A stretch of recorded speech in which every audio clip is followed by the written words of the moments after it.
এই প্রশ্নটা এবছর ডিএলএড পরীক্ষায় আসবে কি এরকম ভিভিআই গুরুত্বপূর্ণ। শুধু এটা নয়, আরও রয়েছে এর সঙ্গে গুরুত্বপূর্ণ কিছু প্রশ্ন যেগুলো কিন্তু ভিভিআই গুরুত্বপূর্ণ। ওয়েস্ট বেঙ্গল ডিএলএড 2025 সালের শিক্ষাবর্ষে তোমরা যারা এই সামনের মাসে পরীক্ষা দিতে চলেছো আর কিছুদিন পরেই তোমাদের এক্সাম, অনেকের টেনশন হচ্ছে স্যার পড়বো কিগুলো, প্রচুর প্রশ্ন রয়েছে, সেগুলোর মধ্যে কোনগুলো কমন আসবে, কোনগুলো আমি রিভিশন করব, শেষ মুহূর্তের প্রশ্নগুলো নিয়ে আমরা হাজির হয়েছি। লাস্ট 10 বছরের প্রশ্নপত্র বিশ্লেষণ করে কয়েকটা বাংলার টপিক আমি বের করেছি, যেগুলো যদি তোমাদের রেডি না থাকে আজকের ভিডিও দেখার পরে সেগুলো রেডি করে নাও, কারণ এগুলোর থেকে একাধিক প্রশ্ন কিন্তু আসতে চলেছে। আমি লাস্ট 10 বছরের প্রশ্নপত্র বিশ্লেষণ করে বাংলার উপরে এই টপিকগুলো তোমাদের জন্য রেডি করেছি। এই প্রশ্নগুলো যদি রেডি না থাকে তাহলে কিন্তু তুমি অনেকটা বিপদে পড়তে চলেছো, তাই অবশ্যই মনোযোগ সহকারে দেখো। এবং আরেকটা বোনাস তোমাদেরকে দেবো, প্রশ্নগুলো দেখার পরে যদি তোমাদের মনে হয় যে একটা প্রশ্নের উত্তর আমাদের নেই, সেটা তোমরা অবশ্যই আমাকে জানাতে পারো। আমি কিন্তু পরবর্তী ভিডিওতে চেষ্টা করব তোমাদের সেই প্রশ্নের উত্তরগুলো তোমাদেরকে ভিডিও আকারে প্রোভাইড করে দিয়া। আমি কিন্তু শুরু থেকে শেষ পর্যন্ত তোমার সঙ্গে আছি। এমসিকিউ দিয়ে দিয়েছি, এসএকিউ দিয়ে দিয়েছি। এবার তোমরা অনেকে রিকোয়েস্ট করছিলে যে স্যার আপনি বলুন যে কিছু সাজেশন যেগুলো আমরা ফলো করব। তো চলো আমরা সেই টপিকগুলো তোমাদেরকে বলে দিই একদম সুন্দরভাবে। এবারে আমি তোমাদেরকে সমস্ত কিছু বলে দিচ্ছি, তোমরা কিন্তু শুনে শুনে লিখে নাও। স্যার শুনে শুনে লিখবো, শুনে শুনে লিখতে ভালো লাগবে না তো? ঠিক আছে, তাহলে তোমার জন্য আরেকটা জিনিস করছি, আমি দোকানে গিয়ে প্রিন্ট করে নিয়ে আসি, দিয়ে তোমাদেরকে স্ক্রিনে দেখাবো, সমস্ত কিছু প্রশ্নগুলো দেখাচ্ছি এবং সেই প্রশ্নগুলো তোমরা মানে দেখে নিতে পারবে, চোখের সামনে ভেসে উঠবে প্রশ্নগুলো, তোমরা শুনে নেবে, বারবার শুনবে এবং দেখে নিতে পারবে ওয়ার্ডটা কি লেখা আছে। তাহলে তোমাদের সমস্ত কিছু ক্লিয়ার হয়ে যাবে, কোনো চাপ হবে না। যদি মনে হয় যে এই উত্তরগুলো নেই, সেগুলো যদি আমি রয়েছি, তাহলে চলো আমি আগে ঘুরে আসি, প্রিন্ট করে হ্যাঁ আসছি।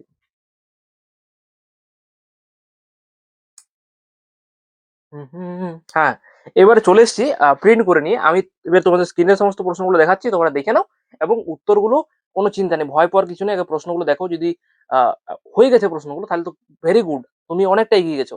আর যদি না হয়েছে ভাই, এখনো সময় রয়েছে, আজকের মধ্যেই তুমি রেডি করতে পারবে, কোনো চাপ নেই।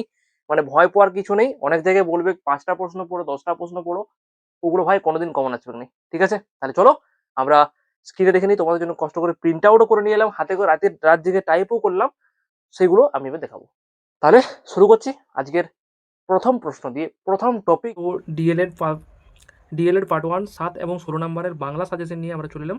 অনেকেই ডিমান্ড করছিল যে বাংলা সাজেশন, সেই বাংলা সাজেশন নিয়ে আমরা হাজির হয়েছি।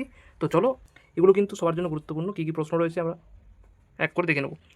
প্রথম প্রশ্নকে কী দেওয়া রয়েছে, ভাষা শিক্ষার প্রধান 4টি স্তর হলো কী কী আছে, শোনা, বলা, পড়া ও লেখা।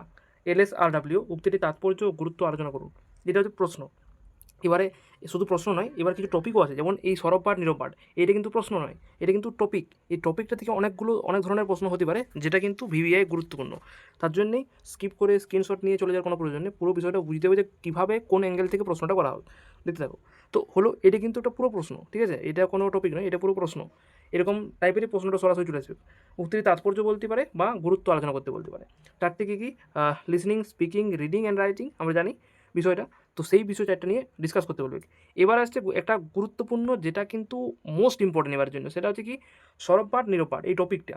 এখান থেকে কী কী প্রশ্ন হতে পারে, সরব পাঠ নীরব পাঠের মধ্যে মানে এর সংজ্ঞাটা, সরব পাঠ কাকে বলে, নীরব পাঠ কাকে বলে, এই দুইটার সংজ্ঞা, এদের উদ্দেশ্য ও পার্থক্য, মানে সরব পাঠ নীরব পাঠের মধ্যে পার্থক্য, সরব পাঠের সুবিধা কী কী রয়েছে, সরব পাঠের অসুবিধা কী কী রয়েছে, এবং একইভাবে নীরব পাঠের সুবিধা অসুবিধা। তাহলে কি বললাম, এখানে সরব পাঠের সঙ্গে আসতে পারে সুবিধা অসুবিধা, উদ্দেশ্য আর এদের পার্থক্য। এই হচ্ছে কিছু প্রশ্ন বা এটা হচ্ছে টপিক। সরব পাঠ এবং নীরব পাঠ জিনিসটা কি সেটা আমি একটুকু এখানে বলার চেষ্টা করেছি, যেহেতু এটা উত্তরের ক্লাস নয় তার জন্য আমি উত্তরটা বলছি না, চাইলে তোমরা স্ক্রিনশট নিয়ে ব্যাপারটা বুঝে নিতে পারো। এবারে মানে একটা গুরুত্বপূর্ণ প্রশ্ন, সেটা হচ্ছে মানে অনেকের কাছে জটিল মনে হয়, তো সেই প্রশ্নটাকে যদি সহজ করে তোমরা চাও, নোটস আকারে আমরা করে দিতে পারি। এই ক্লাসের প্রত্যেকটা প্রশ্নের উত্তর কিন্তু তোমরা চাইলে মানে উত্তর সহ পেয়ে যেতে পারো, যদি উত্তর কারণ না থাকে।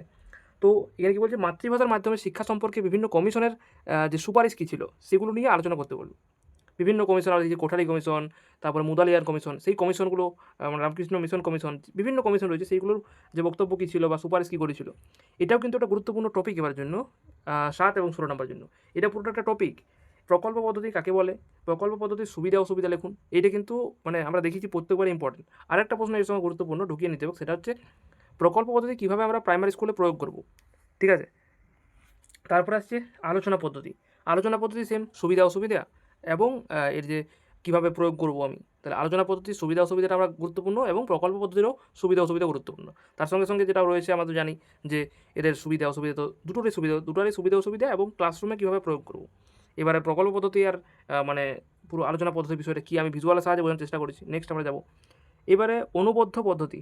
এটাও কি, যতগুলো পদ্ধতি রয়েছে যতগুলো পদ্ধতি আমি বলবো সেগুলোর সবগুলোরই সুবিধা অসুবিধা জেনে রাখতে হবে। বর্ণানুক্রমিক শব্দানুক্রমিক পদ্ধতির উদ্দেশ্য সুবিধা অসুবিধা অবশ্যই জানতে হবে, কারণ এগুলো গুরুত্বপূর্ণ। নেক্সট আমরা যাব এখানে কি বলছে আরোহী ও অবরোহী পদ্ধতি বৈশিষ্ট্য মূল পার্থক্য, মানে অবরোহী পদ্ধতি আরোহী পদ্ধতি রয়েছে সেটার অবরোহী পদ্ধতি আরোহী পদ্ধতির সুবিধা কী, তারপরে আরোহী পদ্ধতিকে কেন ব্যাকরণ পাঠের সর্বশ্রেষ্ঠ পদ্ধতি বলা হয়। এটা কিন্তু এবারের জন্য মোস্ট ভিভিআই দিয়ে রাখতে পারো, মোস্ট ভিভিআই, সেটা কিন্তু অনেকবার রিপিট হয়েছে। নেক্সট প্রশ্ন আমরা যাব ব্যাকরণকে ভাষার বিজ্ঞান বলা হয় কেন, ব্যাকরণ শিক্ষার উদ্দেশ্য কী, মানে ব্যাকরণ কেন শেখানো হয় প্রাইমারি স্কুলে সেটা। এখানে ছোটোখাটো উত্তর বলে দেওয়া হয়েছে, একটু হিট দেওয়া হয়েছে জাস্ট, এটা উত্তর নয়, এটা সাজেশনের ভিডিও। তারপরে বহুভাষী শ্রেণীকক্ষ, এটা কিন্তু একটা টপিক, মোস্ট ইম্পর্টেন্ট টপিকটা কি বহুভাষী শ্রেণীকক্ষ, যেটাকে মাল্টিলিঙ্গুয়াল যে ক্লাসরুম বলা হয়। এখানে কীরকম ধরনের প্রশ্ন হতে পারে, বহুভাষী শ্রেণীকক্ষের যে মানে কাকে বলে, বহুভাষী শ্রেণীকক্ষ কোনটাকে আমরা বলবো, সেখানে বহুভাষী শ্রেণীকক্ষের শিক্ষকের ভূমিকা কী হতে পারে, একজন টিচার সেখানে কী ভূমিকা পালন করবে সেই সম্পর্কে আমরা নিয়ে চেষ্টা করব। তো এখানে কিছু উত্তর বলে দেওয়া হয়েছে সংক্ষেপে, এটা কিন্তু ডিটেলে লিখতে হবে। তারপরে নেক্সট আমরা আসবো এখানে কী বলছে একজন আদর্শ, দেখতে হচ্ছে টিচার, একজন আদর্শ বাংলা শিক্ষকের শিক্ষাগত যোগ্যতা চরিত্রিক বৈশিষ্ট্য ও মনস্তাত্ত্বিক গুণাবলী কী কী, মানে এটা একটা টপিক, এখানে কীরকম প্রশ্ন হতে পারে, একজন আদর্শ শিক্ষকের কী কী গুণাবলী থাকা প্রয়োজন আছে, আমরা জানি আদর্শ শিক্ষকের কী কী গুণাবলী থাকা প্রয়োজন, তো সেগুলো লিখতে হবে। সেখানে শিক্ষকের যে চরিত্র, শিক্ষকের যে বৈশিষ্ট্য, মনস্তাত্ত্বিক যে গুণাবলী, তার মধ্যে কী কী গুণ থাকা দরকার আছে সেগুলো সম্পর্কে জানতে চাইবে। এবারে শিক্ষা সহায়ক উপকরণ, যেটাকে আমরা টিএলএম বলি, টিএলএম এর গুরুত্ব কী, মানে এখানে দুটো টপিক আছে, আমি দুটো টপিক বলছি, তাহলে টিএলএম এর গুরুত্ব কী, বা কয়েকটা টিএলএম এর নাম লিখুন, এরকম টাইপের প্রশ্ন হতে পারে, সেই টিএলএমগুলো আমাদের জানতে হবে। তারপরে সুন্দর হাতের লেখার বৈশিষ্ট্য কৌশল অর্জন করবো, এটা একটা টপিক, সুন্দর হাতের লেখা একটা টপিক, এখান থেকে হতে পারে যে সুন্দর হাতের লেখা মানে কীভাবে করব, সুন্দর হাতের লেখার বৈশিষ্ট্য কী কী রয়েছে, বা হাতের লেখা কীভাবে সুন্দর করা যায় তার কয়েকটা কৌশল লিখুন, এটাও কিন্তু গুরুত্বপূর্ণ। ঠিক আছে, এবার কি বলছে, এবার বানান ভুল, এটা একটা টপিক, ঠিক আছে। তো এখানে টপিকটা কী প্রশ্ন হতে পারে, যে বানান ভুলের কারণ, কেন বানান ভুল হয়, সেই বানান ভুলটা যাতে না হয় তার প্রতিকারের উপায় কী কী, এটাও কিন্তু মোস্ট ইম্পর্টেন্ট। নেক্সট তারপরে প্রশ্ন হচ্ছে যে মূল্যায়ন টপিক, যেটা হচ্ছে অভ্যন্তরীণ ও বহির মূল্যায়ন, এই দুটোর পার্থক্যটা আসতে পারে, মানে কম গুরুত্বপূর্ণ হলেও এটা কিন্তু গুরুত্বপূর্ণ। পারদর্শী অপেক্ষা ব্লু প্রিন্ট, মানে যেটাকে বলা হয় অ্যাচিভমেন্ট টেস্ট, সেটার প্রয়োজন কী, মানে কেন প্রয়োজনীয়তা সেইটা। এবারে অ্যাচিভমেন্ট টেস্ট তৈরি করতে দিতেও পারে, যে অ্যাচিভমেন্ট টেস্ট একটা তৈরি করো বলতে পারে, সেক্ষেত্রে আমাদেরকে তৈরি করতে হবে। অ্যাচিভমেন্ট টেস্ট কীভাবে তৈরি করতে হয় যদি কারো জানা না থাকে অবশ্যই আমাকে জানাতে পারো, আমি বলে দিতে পারবো। এবারে এখানে বলছে অনুপাঠ, যেটাকে বলা হচ্ছে মাইক্রো এবং পূর্ণাঙ্গ পাঠ পরিকল্পনা, যেটা ম্যাক্রো মধ্যে পার্থক্য প্রয়োজন, মানে মাইক্রো লেসন প্ল্যান হয় এবং ম্যাক্রো লেসন প্ল্যান হয়, এই দুটোর মধ্যে পার্থক্য কী, তো সেই পার্থক্যটা আমাদেরকে জেনে রাখতে হবে, কী পার্থক্য রয়েছে। ঠিক আছে, কোন মানে অনুপাতটা কখন করা হয় বা ম্যাক্রো লেসন প্ল্যানটা কখন করা হয়, সেই সমস্ত কিছু ব্যাপারে একটু জেনে রাখতে হবে, কোন এটা টপিক। এটা কিন্তু প্রাইমারি স্কুলের বই থেকে নেওয়া হয়েছে, কেন, কারণ আগের বছরে আমরা প্রশ্নপত্র দেখেছি প্রাইমারি স্কুল থেকে কিন্তু প্রশ্ন করা হয়েছিল, তো তার জন্য এই দুটো প্রশ্ন নেওয়া। একটা হচ্ছে ইতিহাস থমকে দাঁড়িয়ে, মানে এই লাইনটা তুলে বলতে পারে এই লাইনটা তাৎপর্য কী। আরেকটা প্রশ্ন হচ্ছে যে বনভোজনের গল্পে খাদ্যের তালিকা বাতিল হলো কেন, মানে বনভোজনের একটা গল্প আছে, সেই গল্পে খাদ্যের তালিকা বাতিল হলো কেন এবং খাদ্যের তালিকায় কী কী ছিল, মানে এই খাদ্যের তালিকাটা কিন্তু মোস্ট ইম্পর্টেন্ট, এই তালিকায় কী কী ছিল সমস্ত কিছু কিন্তু জানতে চাইবে কি আর কি, সেই হচ্ছে মানে আগের বছর আমরা প্রশ্নপত্র দেখেছি যে কীরকম টাফ হয়েছিল। তো এই ছিল আমাদের পুরো সাজেশনটা, কেমন লাগলো অবশ্যই জানাবে, এবং কোনোটা যদি উত্তর না থাকে অবশ্যই আমাকে জানতে পারো। তোমাদের এখানে সমস্ত কিছু ক্লিয়ার, কোনো ডাউট নেই, ডাউট থাকলে নিচে কমেন্ট বক্সে জানাবে। এবারে এগুলোর মধ্যে কতগুলো তোমাদের রেডি হয়েছে সেগুলো আমাকে নিচে জানাতে পারো, এবং যেগুলোর উত্তর নেই তোমার এখানে মনে হচ্ছে যে স্যার এগুলোর উত্তর তো আমার এখানে নেই, খুঁজে পাচ্ছি না, এত তো বইয়ের কঠিন ভাষা, এগুলো যদি আমি পড়তে বসি 3-4 দিন বা 5 দিন কাভার হয়ে যাবে, তা আমি রেডি করতে পারবো না, কিচ্ছু করার নেই।